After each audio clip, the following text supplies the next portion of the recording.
नमस्कार दोस्तों, आज हम बात करेंगे उस घटना की जिसने संपूर्ण रामायण की नींव रखी। भगवान श्री राम का 14 वर्षों का वनवास। आखिर क्यों हुआ था वनवास? इसके पीछे कौन सी घटनाएं जुड़ी हुई थी?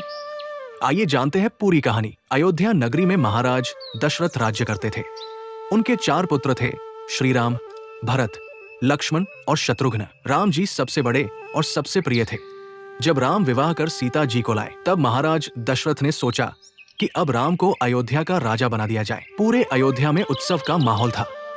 हर कोई खुश था कि अब श्री राम गद्दी संभालेंगे। लेकिन तभी एक मोड़ आया। महाराज दशरथ की रानी कैकेयी को उसकी दासी मंथरा ने उकसाया।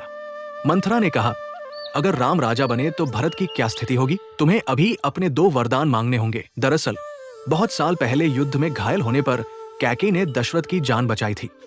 उस समय दशरथ ने वचन दिया था कि कभी भी 2 वरदान मांग सकती हो। मंथरा की बातों में आकर कैकेयी ने दशरथ से 2 वरदान मांगे। एक पहला, राम को 14 साल का वनवास मिले। दूसरा, भरत को अयोध्या का राजा बनाया जाए। ये सुनकर महाराज दशरथ टूट गए।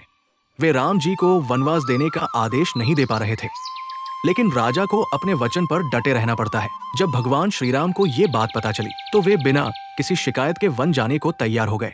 उन्होंने कहा, पिताजी का वचन सबसे बड़ा धर्म है और पुत्र का कर्तव्य है उसका पालन करना। माँ सीता और भाई लक्ष्मण भी राम के साथ वन जाने पर अड़े रहे। अंततः तीनों वनवास के लिए निकल पड़े। महाराज दशरथ का हृदय इस आघात को सह नहीं पाया और कुछ ही समय में उनका निधन हो गया। भरत जी को जब ये समाचार मिला तो वे भी बहुत दुखी हुए और राजगद्दी ठुकरा दी। उन्होंने राम की खड़ाऊ को राज सिंहासन पर रखकर स्वयं को राम का सेवक माना। इस प्रकार भगवान श्री राम ने 14 वर्षों का वनवास स्वीकार किया। यही वनवास आगे चलकर रावण वध और धर्म की स्थापना का कारण बना। दोस्तों, ये कथा हमें ये सिखाती है कि वचन की मर्यादा सबसे बड़ी होती है। कर्तव्य और धर्म के लिए त्याग करना ही सच्चा जीवन है। अगर आपको ये कथा अच्छी लगी हो तो चैनल को सब्सक्राइब करें और वीडियो को शेयर करें ताकि श्री राम की मर्यादा और धर्म का संदेश हर घर तक पहुंच सके। जय श्री राम।